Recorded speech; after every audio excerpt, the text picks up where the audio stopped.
뜨거운 박수와 환영으로 이렇게 또 저를 환대해 주셔서 진심으로 감사합니다. 저는 대구 축복의 동산 교회에서 아침 일찍 올라왔습니다. 여러분들과 함께 식사를 했고요. 함께 은혜를 지금 받고 있는 시간인데요. 제가 지금 굉장히 많이 떨립니다.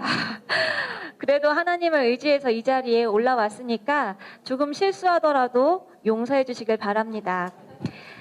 네, 감사합니다. 시작하도록 하겠습니다. 먼저 교회 소개 영상을 함께 보도록 하겠습니다.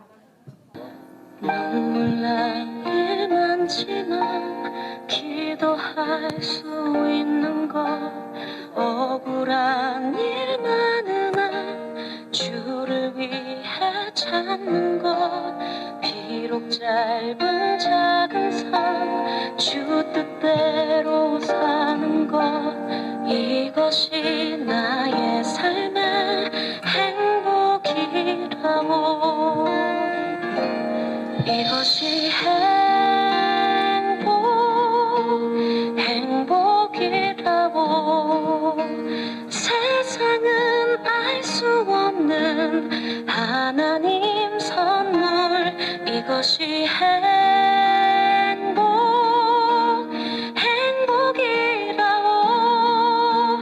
하나님의 자녀로 살아가는 것, 이것이 행복이라고.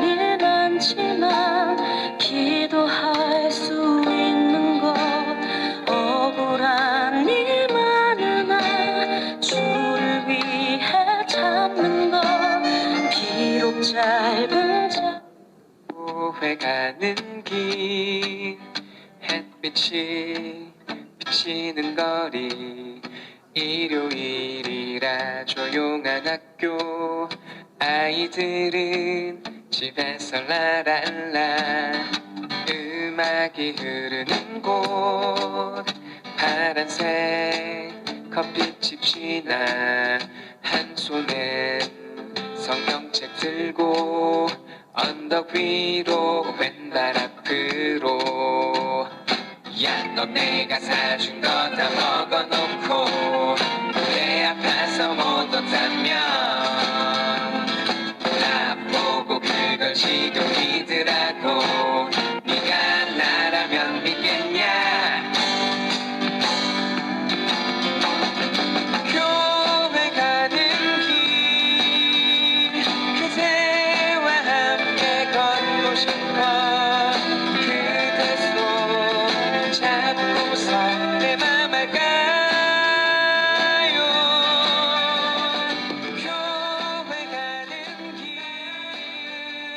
그대와 함께 걷고 싶어. 네, 감사합니다. 제 이름은 정미란입니다. 저는 현재 수성구에서 축복의 동산 교회를 담임하고 있습니다. 2008년 5월 4일은 제게 굉장히 특별한 날인데요. 이날 제가 바로 세례를 받은 날입니다. 이 날이 제게 왜 특별한 날이냐면요. 저는 23살 때 캠퍼스에서 누군가로부터 사형리 전도를 받고 그 노방 전도를 통해서 예수님을 영접한 사람입니다. 그리고 그 자리에서 예수님을 구주로 고백했고 내비게이터 선교단체를 통해서 말씀을 양육받기 시작했습니다. 이날 그런데 세례를 이 세례를 받는 날에 제가 굉장히 마음이 많이 힘들었어요. 왜 많이 힘들었냐면 두 가지의 물음이 제 안에 있었기 때문이에요. 첫 번째 물음은 내가 과연 하나님의 자녀로서 살아갈 수 있는 믿음이 있는가? 정말 예수 그리스도를 내 구주로 믿고 있는가? 그것이 첫 번째 질문이었고요. 두 번째 질문은 나는 죄인이고 조금 더 하나님의 말씀대로 살고 싶은데 지금 내 삶을 보니까 너무 형편이 없는 거예요. 술도 마시죠. 친구들이랑 나이트 가서 놀죠. 이래가지고는 세례고 뭐고 아무것도 못 받을 것 같은 거예요. 그래서 제가 목사님께 정중하게 말씀을 드렸습니다. 목사님, 저는 여전히 변화되지 않은 그리스도인이고 또 아직 해결되지 않은 죄들이 많습니다. 그래서 저는 세례를 나중에 받도록 하겠습니다. 그랬더니 저희 목사님이 그 당시에 저한테 그 질문에 대해서 이렇게 답하시더라고요. 자매, 자네는 세례를 받든지 받지 않든지 죄인이야. 세례를 받고 하나님의 자녀로서 살아가도록 결단하는 시간을 가져봐. 그래서 그 말씀에 제가 수용이 돼서 좋습니다. 그럼 목사님, 제가 믿음이 없는데 이 믿음에 관한 부분은 어떻게 해야 할까요? 라는 질문을 했던 것 같아요. 그 날이 계속해서 시간이 지나가고 있는데 여전히 그 문제가 해결되지 않은 거예요. 과연 믿음이 어디 있고 내 삶은 왜 이렇게 변하지 않고 나는 왜 이렇게 여전히 공허한 마음이 들까? 이 상태로 과연 세례를 받아도 될까? 정말 많이 힘들었어요. 그 지속되는 상황 가운데에서 제가 세례를 받기 전날도 너무나 마음이 불편하고 분노가 올라오고 미움까지 올라오고 도망갈까? 이 생각까지 했어요. 심지어 도망갈까? 근데 그날 도망을 갈 용기가 없었어요. 그래서 계속 주님께 기도만 했던 것 같아요. 주님, 제게 믿음이 없습니다. 이 믿음 없는 이 상태에서 제가 이제 세례를 받고 하나님의 자녀로 살아가야 하는데 도망가 버리고 싶어요. 정말 자신이 없어요. 그리고 동생과 함께 맛있게 저녁 식사를 하고 집으로 돌아와서 각자 방에서 잠이 들게 됩니다. 사실 그때 저도 대학생이고 동생도 대학생이었기 때문에 자취를 하고 있었어요. 동생이 토요일마다 시골에 가서 어머니의 농사일을 돕는데 그날따라 가지 않았던 거죠. 그렇게 밤이 아주 깊어졌고 우리 동생은 잠이 오지 않았다고 그래요. 그런데 저는 정말 마취약을 맞은 것처럼 푹 자고 있었어요. 새벽 3시쯤 됐을까요? 누군가 저를 깨웁니다. 일어나, 일어나. 성령님이실까요? 아니었습니다. 눈을 떠보니까 복면을 쓴 한 남자가 저를 내려다보고 있었습니다. 그래서 제가 내가 아주 무서운 꿈을 꾸고 있구나. 정말 끔찍한 꿈이네. 다시 눈을 감으면 이 꿈에서 벗어날 거야. 다시 눈을 질끈 감았습니다. 그런데 다시 소리가 들려왔어요. 일어나, 일어나. 그제서야 저는 제가 꿈을 꾸고 있는 것이 아니라 실제적으로 일어난 사건이라는 걸 알았어요. 눈을 뜨고 보니까 우리 집 부엌칼이 제 목에 들어와 있더라고요. 굉장히 무서웠겠죠. 그 무섭고 두려운 상황 가운데 아무 생각도 들지 않아요. 너무 사람이 겁을 먹으면 아무 말도 할 수가 없더라고요. 그래서 목에 칼은 이렇게 대어져 있고 강도는 자꾸 나를 쳐다보고 있고 그때 딱 한 분 생각나시는 분이 있었어요. 하나님. 기도를 여러 문장 하지 않아도 단 한마디 하나님. 이 안에 하나님께서 나의 생명의 주관자이시고 하나님이 이 상황에서 나를 벗어나게 할 수 있는 분, 죽음에도 소망이 있게 하시는 분, 그분밖에 기억이 나지 않더라고요. 그래서 제가 그 강도를 가만히 쳐다보면서 하나님 살려주세요. 이 한마디, 이 두 마디만 했던 것 같아요. 그 순간 제게 마음에 평안이 왔습니다. 그리고 그 순간 나는 죽지 않겠구나. 나는 살겠구나.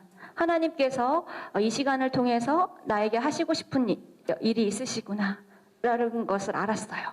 그리고 저는 사람이 죽음을 앞둔 사람이 정말 생명 외에는 그 무엇도 기억이 나지 않고 그 무엇도 필요가 없다라는 것, 오직 하나님 한 분만 필요하다라는 것을 알았습니다. 그래서 그 당시에 제가 하나님 살려주세요. 이 한마디 두 마디 말이 제 안에 평안을 가져오게 됐고, 믿음이라는 것이 어떠한 외부로부터 하나님께로부터 내게 온다라는 것을 아주 체험적으로 알게 되었습니다. 제가 얼마나 완악한 마음을 가지고 있었으면 하나님께서 이렇게까지 역사를 하셨나 싶기도 합니다. 그래서 그날도 제가 사실은 저도 그 당시에 초등부 교사였어요. 세례로 받지 않았는데 교사를 시키시더라고요. 그래서 초등부 교사였는데 약간의 몸싸움으로 인해서 이제 칼이 좀 뒤에 끓히고, 다행히 제가 다른 여러 가지의 상황들 가운데서 다치진 않았어요. 많이 다치진 않았는데 응급실을 가야 할 상황이어서 목사님께 전화를 했습니다. 목사님, 저 오늘 세례 꼭 받겠습니다. 저 오늘 세례 꼭 받을게요. 그런데 지금 우리 집에 강도가 들어서 제가 응급실에 좀 갔다 와야 돼요. 응급실 가서 뒤에 상처 꼬매고 바로 교회 가서 세례 받겠습니다. 라고 말씀을 드렸습니다. 사랑하는 성도 여러분, 세례, 침례라는 것은요, 우리가 하나님과 그리스도와 연합되어진다는 의미가 있죠. 물에 완전히 잠김으로 인해서 그리스도와 연합되어진다. 또 침례라는 것은 이전의 쇳덩어리였던 나는 물에 완전히 잠겨서 죽고 이제는 그리스도로 말미암아 삶을 살아가게 된다라는 결단이 있는 것입니다. 저는 이 사건을 통해서 이 갈라디아서 2장 20절 말씀을 제 인생의 아주 중요한 말씀, 지표의 말씀으로 삼고 살게 되었습니다. 함께 읽어볼까요? 내가 그리스도와 함께 십자가에 못 박혔나니 그런즉 이제는 내가 사는 것이 아니요 오직 내 안에 그리스도께서 사시는 것이라. 이제 내가 육체 가운데 사는 것은 나를 사랑하사 나를 위하여 자기 자신을 버리신 하나님의 아들을 믿는 믿음 안에서 사는 것이라. 아멘. 우리 모두는 예수 그리스도를 믿음으로 말미암아 거듭난 자들입니다. 이미 우리 안에 생명이 있습니다. 우리가 저는 믿음이 없는데요? 라고 저처럼 또 고백하시는 분들이 있으실 거예요. 그렇지만 그 믿음이라는 것은요, 아주 위험하고 또 고난의 상황에서 반드시 역동하여서 드러나게 되어 있습니다. 그래서 우리가 실족지 아니하고 이제 세례를 모두 다 받으신 교사 선생님들이시고 또 이 믿음의 고백이 우리를 이끌어갈 것을 믿음으로 또 삶을 살아내시면 감사할 것 같습니다. 자, 저희 축복의 동산 교회에 제가 부임하기 전의 모습이에요. 저는 2020년 8월에 처음 축복의 동산 교회를 갔어요. 너무너무 깜짝 놀랐어요. 빨간색 간판에 노란색 글씨. 저 멀리서도 저기 교회가 있구나. 내가 부임하게 될 교회가 저기 있구나. 너무나 쉽게 알아볼 수 있었어요. 그런데 왠지 모를 거부감이 제 안에 확 들어왔어요. 너무나 간판도 크고 글자체는 뭐지? 여러 가지의 생각을 들게 했죠. 본당의 모습도 지하인데다가 앞에가 조금 시트지를 어두운 거를 붙여 놓으셔서 그런지 조금 어둡게 느껴졌고, 또 부엌도 조금 누군가가 와서 좀 쉴만한 곳은 아닐 것 같다라는 마음이 들었어요. 그래서 제가 가장 먼저 가서 한 것이, 이거는 가기도 전에 제가 먼저 간판을 바꾸었습니다. 많은 분들이 그래요. 전도사님, 간판이 왜 영어예요? 일부러 그랬습니다. 아무나 오지 말라고요. 제가 싱글 여성입니다. 그리고 교인이 한 분도 계시지 않더라고요. 근데 제가 만약 이 교회를 가게 되면 간판만 보고 은사주의자분들이 찾아올 것입니다. 예언을 하신다고 하실 것이고 제게 사역을 해주신다고 하실 것입니다. 제가 그분들에게 에너지를 쏟을 여력이 되지 않습니다. 그래서 일부러 교회의 색깔을 뺐습니다. 그래서 이 간판을 보고요, 기신자들, 신앙생활을 오랫동안 하셨던 권사님들이나 집사님들이나 여러분들은요, 아유, 간판이 너무 작아. 좀 눈에 크게 띄게 해야지. 안 보여, 안 보여. 이렇게 말씀을 하시는데요. 비신자들, 믿지 않는 분들은요, 간판이 너무 세련됐어요. 간판이 너무 예뻐요. 이렇게 말을 해주시더라고요. 제가 이 교회에 가서 타겟으로 잡고 선교하고 전도해야 되겠다라고 사명을 받은 것은 비신자입니다. 기신자들이 아니라 비신자들, 믿음이 없는 바깥에 있는 사람들을 전도하기 위해서 그들의 수준에 맞추기로 한 것이죠. 예배당도 할 수 있는 대로 최선을 다해서 지하이다 보니까 LED 등으로 싹 바꿨습니다. 네, 그래서 아주 우리 교회에 오면 빛이 나요. 반짝반짝 빛이 납니다. 그 위에 있는 거 다 내렸습니다. 다 내리고 정말 심플하게 예배당을 꾸몄고요. 부엌은 조금 포근한 느낌으로 집에 있는 살림 갖다가 다 채워 넣습니다. 어차피 원룸에 다 있더라고요. 냉장고 갖다가 넣고, 전자레인지 갖다가 넣고 다 갖다 채워 넣습니다.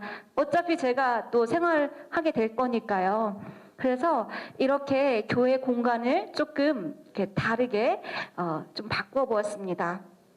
그런데 교회를 제가 한 달 동안 부임해서 했던 일이 뭐냐면요. 청소하는 일이었어요.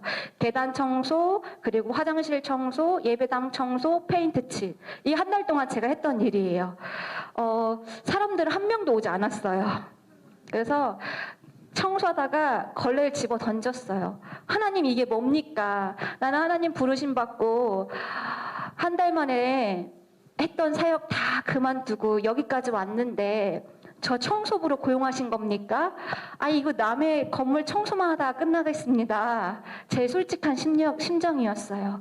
그래서 몇 번이나 걸레를 집어 던졌습니다. 그러다가 안 되겠다, 전도해야 되겠다 라는 마음이 들었죠. 그래서 제가 전도 대상자들을 삼았는데요. 우리 교회의 건물이 이렇게 3층까지 있어요. 그래서 지하 1층에 저희 교회가 있고 1층에 카페와 영어학원이 있고 2층에는 헬스 전용, 여성 전용 헬스장이 있고요. 3층에는 바둑학원과 가정집 한 세대가 있습니다. 여기 이 건물에서만이라도 전도를 좀 해봐야 되겠다라는 마음을 먹었고요. 그 전도하는 방법 중에 하나가 뭐냐? 청소. 계단 청소를 정말 열심히 했어요. 그래서 바둑학원 선생님이 그 계단 청소하시는 거에 감명을 받으셔서 저희 임대인에게 전화를 하셔서 새로운 전도사가 청소를 너무 깨끗하게 잘한다고, 아주 잘 들어왔다고 칭찬을 해줬다고 하더라고요.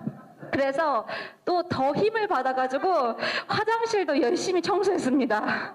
그랬더니 우리 카페에서 전도사님 감사하다고 상종을 좀 해주더라고요. 제가 사투리를 안 쓰잖아요. 사실 대구 분들이 조금 세세요. 경상도 분들이. 근데 그렇게 청소를 열심히 하니까 저를 좀 봐주시고 말도 걸어주시고 그리고 커피도 조금 서비스로 주시고 그러더라고요.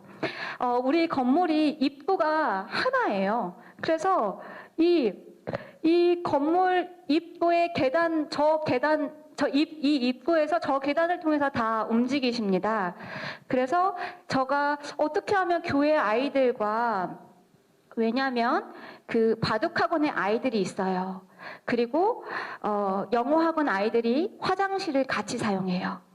또 카페 손님들이 같이 화장실을 사용하고요. 우리 교회 아이들이 화장실을 같이 사용하기 때문에 그러면 이 입구에다가 아이들을 위해서 선물을 조금 같이 나누면 좋겠다. 개척교회 하니까요.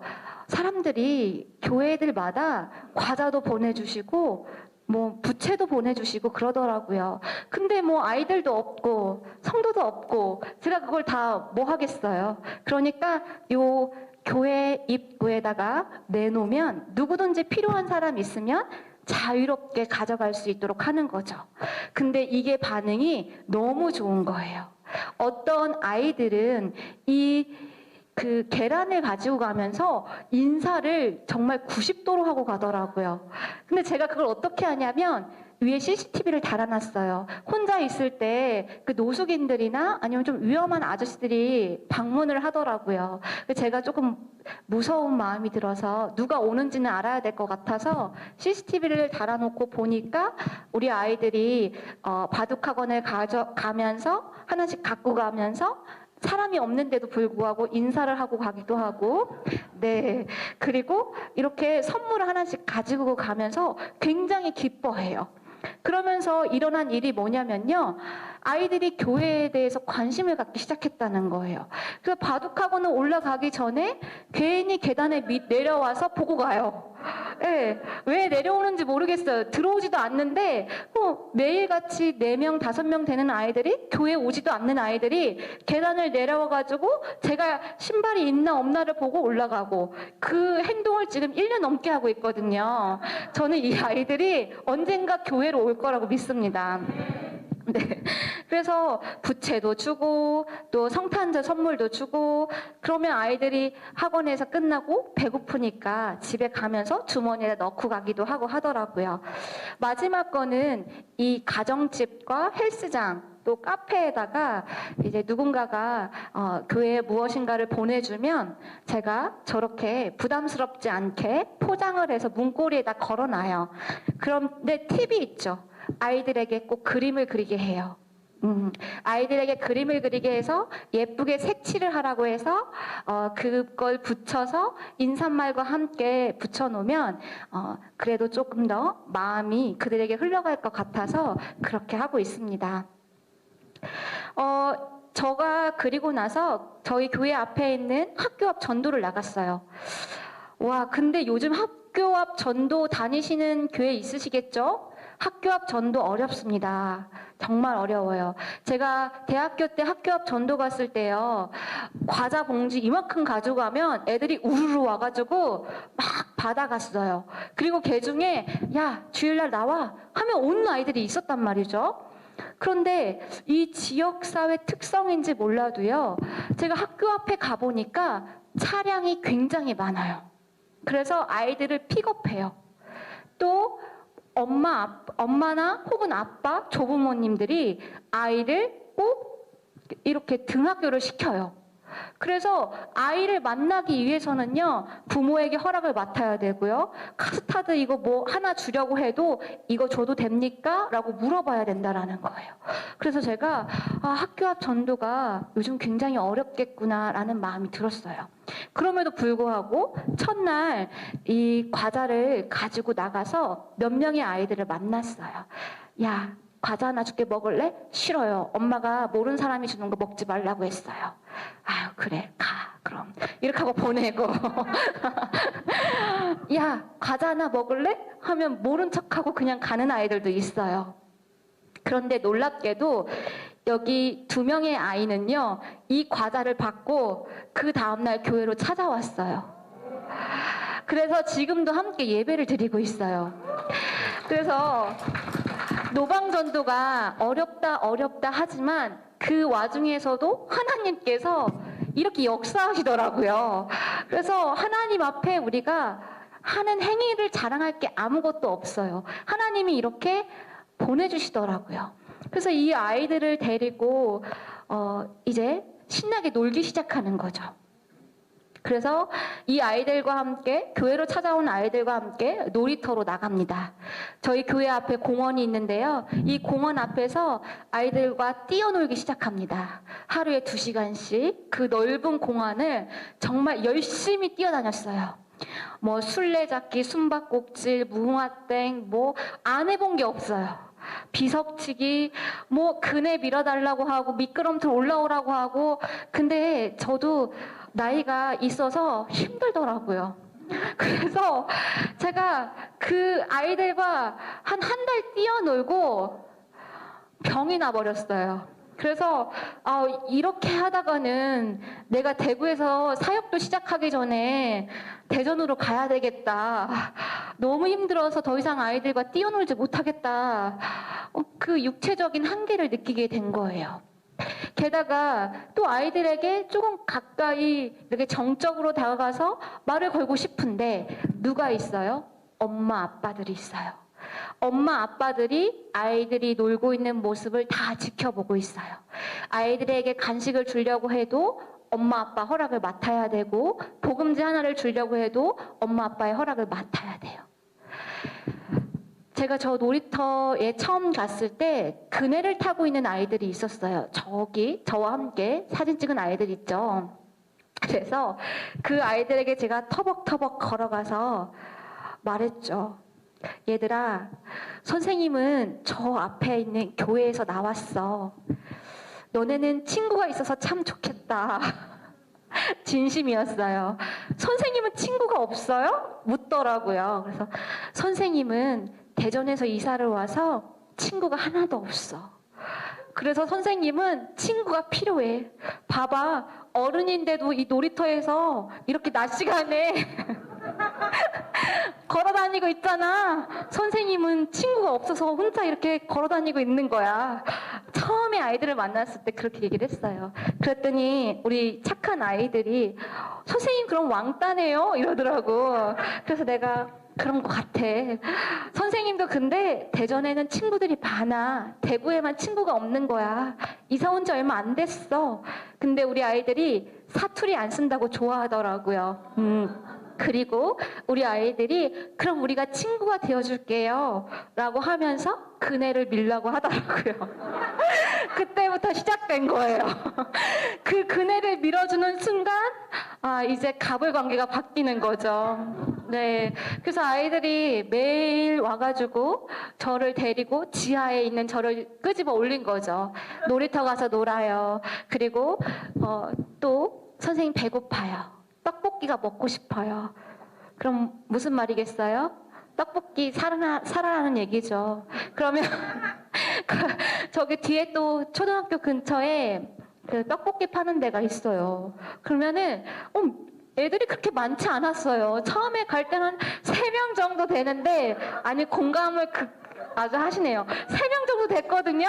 그런데 거기 가서 앉아 있다 보면 애들이 굉장히 많아요. 그래서 얘네들이 다 어디서 나온 거지? 약간 3명 정도 데리고 갔는데 거기 가면 10명 정도 되고 물론 2,000원씩 하니까 그렇게 비싼 돈은 아니에요. 그런데 그 떡볶이를 먹고 또 싹 사라져요. 네, 아니면 떡볶이를 가지고 그냥 가요. 그래서 이게 뭐지? 그래서 제가 아이들한테 얘네들이 나를 지금 삥 뜯고 있는 건가? 교회는 안 오는데 나를 이렇게 이용하는 건가 싶었어요. 그럼에도 불구하고 계속 관계를 맺어갔습니다. 그리고 이 놀이터에서 집사님 한 분을 만나게 돼요. 저기 청자켓 입고 불 이렇게 붙이고 계신 분이신데요. 감리교인이셨어요. 감리교인이셨는데 대구에는 감리교회가 교세가 좀 작습니다. 그래서 아직도 감리교회를 이단이라고 얘기하는 곳이 있어요. 근데 우리 집사님께서는 다행히 감리교인이셨기 때문에 감리교에 대한 호의적인 마음을 가지고 계셨고 또 저를 만나자마자 굉장히 큰 환대를 해주시고 계세요. 그래서 저분이 좀 다리의 역할을 좀 많이 해주시고 또 제가 커피를 굉장히 좋아하는데 매달 커피를 저에게 갖다 주시고 가세요. 근데 이 집사님께서 어느 날 전화가 온 거예요. 전도사님, 우리가 이렇게 하는 모임이 있는데 그 모임에서 아이 생일 파티를 해줘야 됩니다. 그런데 코로나 때문에 우리 어디 모이기가 힘들어요. 교회 장소 좀 제공해 주실 수 있으세요? 뭐 다른 거 아무것도 신경 쓸 거 없고요. 그냥 장소만 좀 빌려주세요. 라고 말씀을 하시더라고요. 그래서 저는 흔쾌히 오케이, 언제든지 오셔도 좋습니다 라고 해서 아이들을 우르르 데리고 왔더라고요. 그래서 우리 여기 아이들이 와서 생일 파티도 하고 또 그림도 그리고 신나게 뛰어놀다가 갔죠. 그래서 이렇게 교회 공간을 필요한 사람들에게 나누어 주는, 함께 쓰는 일도 하고 있습니다. 아이들이 이제 우리 아이들은 놀이터에서 데리고 온 아이들, 그죠? 꼭 기억하셔야 돼요. 우리 아이들은 놀이터에서 데려온 아이들이기 때문에 일반 교회 아이들과 다릅니다. 우리 아이들은 야생미가 있어요. 야생미가 있고, 우리 아이들은 굉장히 전투적이에요. 그걸 아셔야 돼요. 전혀 순종적이지 않아요. 아이들이 처음 교회에 왔을 때가 기억나는데요. 이렇게 계단을 내려오면서 지들끼리 막 그래요. 야, 교회 가면 피가 있대. 교회는 무서운 곳이라고 했어. 야, 우리 가도 되는 거야? 이러면서 한 명이 앞장서고 한 3-4명 되는 애들이 줄줄줄 따라 들어오는 거예요. 그래서 아유, 쟤네가 드디어 교회로 오는구나. 그런 마음에 기쁨의 감격이 있었죠. 그러면서 교회에 오면서 이제 우리 아이들의 갑질이 이어지는 거죠. 선생님 배가 고파요. 선생님 배가 고파요. 라면이 먹고 싶어요. 떡볶이가 먹고 싶어요. 이거부터 시작합니다. 그러다가 이제 아이들이 처음엔 진짜 올지 안 올지 몰라서요. 색종이 아니면 문구류를 전혀 구비하지 않았어요. 그랬더니 이렇게 박스 있죠? 박스를 뒤집어 쓰고 놀고, 저거 커튼이거든요? 커튼을 잡고 계속 돌더라고요. 그래서 제가 너무 놀랐어요. 이게 무슨 일이지? 이게 무슨 세계가 펼쳐진 거지? 그런데 한 아이가 이렇게 커튼을 잡고 돌기 시작하면요, 나머지 5명 아이들도 같이 돌아요. 그러면 교회가 굉장히 심란하겠죠. 거기다가 아이들이 그 바닥을, 그 장의자 밑에를 들어가서 기어다니기 시작하는 거예요. 그러면서 서로 숨바꼭질 그런 것도 하고 잡기놀이를 하더라고요. 그래서 아이들이 어떻게 노나 하고 가만히 봤더니 이렇게 노는 거예요. 스마트폰을 사용하지 않고서도요. 그러더니 이렇게 놀면 어떻게 되죠? 아이들이 몸과 몸이 부딪히면 어떻게 되는지 아세요? 잘 아시죠? 이거 잡아요. 머리 잡기 시작하더라고요. 네. 머리 잡고 흔들기 시작하더라고요. 그래서 얘들아, 그렇게 하지 마. 이 말이 안 통해요. 왜냐하면 사투리가 아니기 때문에 아이들에게는 아주 부드러운 말이에요. 그래서 발로 차고 주먹질하고 그리고 머리 잡고 흔들고 어떤 애는 침도 뱉어요. 아이들이 지금 그 음식을 먹고 있는 데가요, 강단이에요. 우리 교회 강단인데요. 이 강대상을 너무 높게 만들어놔가지고 제가 너무 부담이 돼가지고 강대상을 내려버리고 그 공간을 아이들에게 내줬어요. 그랬더니 처음 온 애가 2명이서 이 강단에서 그 무당들이 하는 굿하는 흉내를 내더라고요. 제가 어떻게 했을 것 같습니까? 화냈을까요? 모른 척 했어요, 그냥. 모른 척하고, 춤 잘 춘다. 너네 정말 활발한 아이들이구나. 하고 넘겼습니다. 그래서 우리 아이들이 교회에서 이제 시간을 보내기 시작한 거예요. 처음에 제가 놀이터에서 시간을 보내는 거는 제가 너무 한계가 있고 힘들었는데, 이제 아이들이 교회로 오니까 간식만 제공하고 아이들이 놀고 싶어하는 색종이나 아니면 스케치북을 주니까 아이들끼리도 놀더라고요. 그래서 요즘 아이들이 교회를 굉장히 안전하게 생각하고 교회에 와서 놀고 있어요. 우리 아이들이 주로 하는 놀이가 보드게임, 아니면 그림 그리기, 또 아니면 그 피아노 치기, 또 막 종이도 그냥 찍고 그러고 놀고 있어요. 뭔가 규칙이나 뭔가 놀이 방법을 제공해주지 않아요. 그냥 아이들이 하고 싶은 대로 둬요. 그러니까 아이들이 자유롭게 교회 안에서 그 자신들이 주인이라는 마음을 갖는 것 같아요. 그래서 손님이 오잖아요. 제 입장에서는 좀 나가줬으면 좋겠어요. 안 나가요. 절대 나가지 않고 그 자리를 끝까지 지킵니다. 그리고 저와 함께 안녕히 가세요 라는 말까지 하고 돌아갑니다. 그래서 제가 굉장히 당혹스러워요. 그러니까 목사님들이 오셔서 저와 얘기를 하고 싶은데 얘네들이 안 나가니까요. 그러면 좀 나가서 놀다 와 하면 저기 뒤에 장의자 있죠. 저렇게 계속 보고 있는 거예요. 네, 계속 보고 그냥 둘이 얘기하고 놀고 있는 거예요. 그래서 아이들이 굉장히 저를 많이 지켜주고 있는 거죠.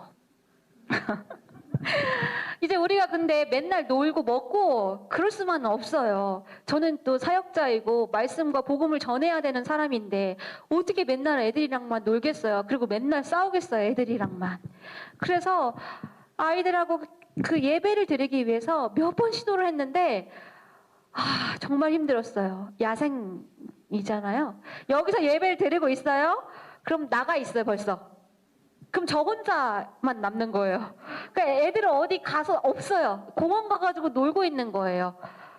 근데 이미 가서 데리고 오기에는 분위기가 이미 안 되는 거예요. 그래서 하나님 앞에 교사 한 명만 조금 보내주셨으면 좋겠습니다. 아니 이거 잡아둘 수가 있어야지 예배를 드리는데 이거 잡아둘 수가 없으니까 도망가면 다 도망가는 대로 그러다가 또 예배 시간 제가 너무 실족한 마음에 접고 애들을 또 찾아가면 또 그네 밀으라고 그래요. 선생님 그네 밀어주세요. 그럼 또 밀어줘야 돼요. 네. 제가 이렇게 하는 이유가 무엇일까요? 제가 이렇게 하는 이유는 아이들을 그리스도의 사람으로 만들기 위해서예요. 네. 그래서 아이들하고 어떻게 하면 좀 시간을 잘 보낼 수 있을까? 어떻게 하면 말씀을 좀 읽히고 조금 아이들에게 예수 그리스도를 전할 수 있을까 고민하던 차에 가만히 보니까 우리 아이들이 학습지를 잘 풀어요. 훈련이 잘 돼 있더라고요. 그래서 이 아이들 데리고 큐티하면 되겠다. 근데 그 큐티를 어렵게 하는 것이 아니라 그냥 말씀을 읽고 답을 찾아서 적고 그럼 한 5분도 안 걸려요, 사실. 그리고 잠깐 제가 기도해주고 그러면 끝나는데 이 아이들에게 처음 큐티를 시도했을 때 생각보다 너무 잘하는 거예요. 왜냐하면 아이들은 교회에 대한 인식 자체가 전혀 없는 아이들이기 때문에 그냥 말씀을 읽으면 그냥 그런가 보다 하는 거예요. 그러니까 그냥 말씀을 읽고 답을 잘 적더라고요. 그리고 스티커판에 스티커를 붙이도록 하고요. 또 큐티를 한 친구들에게 소정의 간식, 허니버터칩 같은 거를 하나씩 줬더니 그 다음부터는 교회에 오면 배가 고파요. 학교 끝나고 오면 너무 배고프잖아요. 그러면 선생님 큐티예요. 이게 배고파요라는 뜻이거든요. 애들이 진짜 많이 먹어요. 여자애들인데 너무너무 많이 먹어요. 너무 놀랐어요, 저는. 너무 놀랐어요. 그리고 밥 해주세요. 제일 무서워요. 저는 이제 살림하는 사람이 아니기 때문에 밥을 해달라고 하면 어떻게 해야 될지 모르겠는데 밥 해주세요. 야, 핫도그 있는데 핫도그 해줄까? 아니요. 모락모락 김이 나는 밥 해주세요. 너무 힘들더라고요. 그래서 아이들에게 야, 집에서 밥 먹고 와. 엄마 계시잖아. 우리 아이들이요, 집이 잘 살아요. 제가 가장 가난해요. 근데도 저만 보면 먹을 걸 달라고 하더라고요. 그래서 모이기만 하면 큐티를 하는 거예요. 혼자가 왔던, 셋이 왔던, 넷이 왔던 상관없어요. 그럼 저는 큐티를 하루에 4번도 하고 5번도 하는 거예요. 그래도 5분 정도만 되기 때문에 괜찮아요. 그렇게 큐티를 1년 동안 훈련시켰습니다. 그래서 이 3명의 아이들이 지금 스티커판을 막 만들고 찍은 사진이에요. 이제 우리 큐티 하겠다. 이제 저기다 스티커 붙이겠다 하고 딱 사진을 찍었는데 작년 저희 게시판입니다. 많은 아이들, 20명 정도 되는 아이들이 왔다 갔고 그 아이들 무조건 오면 다른 아이들 따라서 앉아서 큐티하는 거예요. 그 뭔지 몰라요. 그냥 다른 친구들이 하니까 하고 그리고 간식 먹는 거예요. 그리고 스티커를 하나씩 붙이는 거죠. 그래서 많은 아이들이 이 큐티를 지금까지도 하고 있습니다. 그래서 너무 잘한 두 친구에게 이 두 친구에게 야, 가자. 선생님이 니네 너무 잘했으니까 선물 줄게. 다이소로 데려가서 3,000원치만 골라라. 근데 애들이 너무 신나하는 거예요. 선생님 정말요? 3,000원씩이요? 그래서 제가 그래 3,000원. 근데 제 마음속에 한 5,000원 할까? 이런 생각이 드는 거죠. 근데 제가 우리 아이들에게 돈을 쓰도록 잘 안 해요. 먹을 거는 충분히 주는데 뭐 물건을 사준다거나 하지는 않아요. 그런데도 그러다 보니까 아이들이 뭔가를 사준다고 하면 굉장히 고맙게 생각하고 귀하게 여기더라고요. 그래서 아이들에게 무조건 다 주는 게 좋은 건 아니구나라는 생각을 하게 됐어요. 그러면서 이걸 들고 나와서 선생님 2022년도에는 더 열심히 할게요 이러는 거예요. 그래서 내가 그럼 내가 2022년도에는 5,000원짜리 사게 해줄게 했더니 너무너무 좋아하는 거죠. 그래서 지금 방학 기간인데도 아이들이 와서 큐티를 하고 있어요. 우리 아이들이 이제 평상시의 모습이에요. 어떤 아이는 와서 필사를 하고 어떤 아이들, 이 영상을 보고 있는 아이들은요, 가끔 뭐 1년에 한두 번이나 아주 가끔 오는 아이들이에요. 그냥 돌려보내기가 그러니까 아이들과 신나게 놀아주고 그 다음에 한 5분 정도만 우리 영상 보자. 성경 동화 영상을 틀어주는 거예요. 그럼 아이들이 또 보거든요. 그래서 책을 읽기도 하고 어떤 아이들은 기도문을 쓰기도 합니다. 제가 시켜서 하는 거 아닙니다. 그렇게 큐티를 6개월 하고 나서 아동부 예배를 드리기 시작했어요. 2명의 아이들, 아까 그 2명의 아이들을 붙잡아 놓고 제가 얘기를 했어요. 우리 이제 예배를 드려야 한다. 너네 둘 시간이 괜찮은 시간이 언제니? 이랬더니 목요일 4시래요. 그 시간에는 자기네들이 올 수 있대요. 주일에는요, 비신자 가정의 아이들이기 때문에 어디 가요. 캠핑을 가기도 하고요. 그리고 엄마가 교회를 보내지 않습니다. 그러니까 목요일 날 4시에 자기들이 하겠다라는 거예요. 그래서 그럼 우리 목요일 날 4시에 꼭 만나서 예배 드리자 했는데 그날 그 2명 중에 한 아이는 집에 갔어요. 잊어버렸대요. 그 2명 중에 한 아이는 안 와요. 한 10분을 기다렸는데 안 와요. 주님, 이게 뭡니까? 아직도 때가 되지 않았습니까? 더 기다려야 합니까? 그런데 계단을 내려오는 왁짝지껄한 소리가 들리는 거예요. 그래서 이게 뭐지? 하고 봤더니 우리 교회에 이제 이렇게 손님처럼 왔다 갔다 하는 애가 이제 태권도 학원 갔다가 교회 가면 오늘 예배 드리면 햄버거 준다고 했대. 그 소문을 듣고 우리 햄버거 먹으러 가자 해서 친구들 3명을 데리고 온 거예요. 그래서 그 첫 예배가 정말 그 2명을 보고 시작했잖아요. 근데 6명의 아이들이 함께 예배를 드릴 수 있었어요. 그래서 제가 하나님께서 정말 예배를 기뻐하시고 또 하나님께서 그 예배를 세우시길 원하는구나 라는 마음을 굉장히 많이 감동을 얻게 되었습니다. 처음에는 이제 저 혼자 하다 보니까 우리 아이들이 저를 구경하기 시작했어요. 율동하면 이렇게 다 앉아서 저를 구경해요. 저 사람이 뭐 하나. 그러면 저는 아이들을 보고 하다가 나중에 이렇게 보고 했어요. 차라리 안 볼란다. 표정이요, 진짜 똥 씹은 표정을 가지고 앉아있어요. 기쁨 전혀 없습니다. 그래서 제가 시험에 들더라고요. 그래서 나는 여기서 인도자가 아니라 예배자이다 하고 돌려서 스크린을 보고 예배를 드렸습니다. 애들 보면 제가 못하겠더라고요. 제가 그렇게 열심히 혼자 찬양과 율동을 앞에만 보고 하니까 이제 따라하기 시작하는 아이들이 있었어요. 그래서 지금은 그 2명의 아이들이 예배 시간마다 앞에 나와서 율동을 하고 이 2명의 아이들을 통해서 다른 아이들도 같이 그냥 나와서 율동을 해요. 우리 다 같이 몸치고 음치거든요. 그래도 모든 아이들이 함께 하나님을 찬양하고 있습니다. 아이들에게 이제 간식도 제공했고요. 그런데 예배를 이렇게 어렵게 세웠는데 전국적으로 우리 지방이 뉴스에 나오기 시작했어요. 코로나19 대유행, 학원발, 태권도. 그러니까 우리 교회에 다니는 아이들이 모두 태권도 학원 다니는 아이들이거든요. 그 지역사회 내에 앰뷸런스가 계속 왔다 갔다 하지. 아이들도 다 코로나 검사 맡았다고 하지. 게다가 저도 아이들과 이제 우리 아이들은 월, 화, 수, 목, 금요일까지 와요. 5일째예요, 5일째. 네, 5일째예요. 제가 월요일 안 쉬니까 너무 힘들어서 요즘은 화, 수, 목, 금 4일째로 바뀌었습니다. 그래서 우리 아이들은 매일 와요. 그래서 매일 먹어요. 그리고 매일 싸웁니다. 어쨌든 그래서 이 학원발 코로나19 때문에 결국 그 예배를 중단하게 됐고요. 그 중단하는 상황 가운데 저도 두려움이 많았습니다. 아, 과연 다시 예배를 세울 수 있을까? 과연 이 예배를 다시 하나님께 올려드릴 수 있을까? 근데 그럼에도 불구하고 이제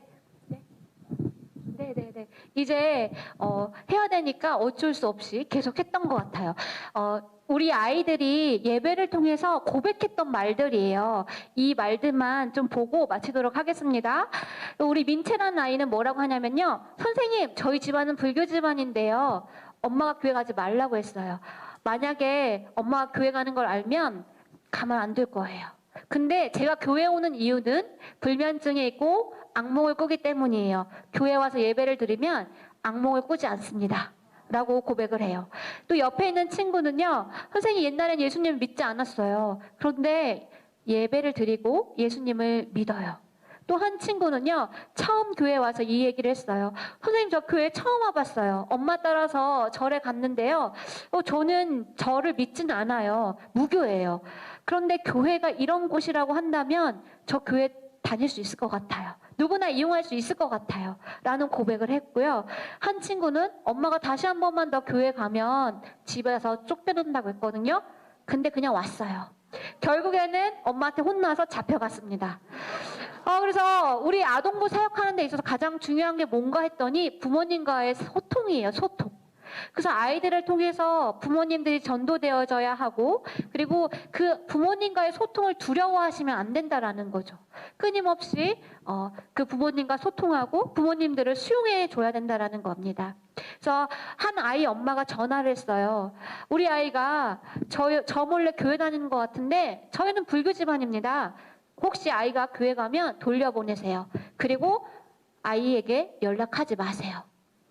그때 이 엄마가요, 근데 이 엄마가 그 다른 아이의 엄마에게 전화해서 축복의 동산교회가 어떤 교회입니까? 라고 물어봤어요. 근데 축복의 동산교회 여자 전도사님 혼자 계신데 괜찮은 것 같아요. 라고 했더니 엄마가 교회 가는 걸 허락했대요. 그래서 요즘에 또 나와서 다시 예배 드리고 있어요. 그래서 그 순간에 엄마가 그렇게 전화해서 우리 아이 교회 가는 거 안 돼요. 보내요. 이렇게 해도 절대로 그걸 가지고 우리가 같이 맞대응해서 싸울 필요가 없는 거예요. 기도하고 끝까지 사랑하면 될 것 같아요. 저희 교회 아이들이 저희 교회를 세워가고 있어요. 그래서 바라건대 저희 축복의 동산 교회에 어른 성도님들이 좀 하루속히 왔으면 좋겠는데 우리 아이들이 이렇게 교회를 한 명 한 명 한 명 다 교회 일꾼으로서 세워가고 있는데 여러분들이 생각나실 때 좀 기도해 주시고 또 이런 아이들이 여러분들의 교회 가운데서도 많이 태어날 수 있도록 함께 하나님 나라 보고 일했으면 좋겠습니다. 감사합니다.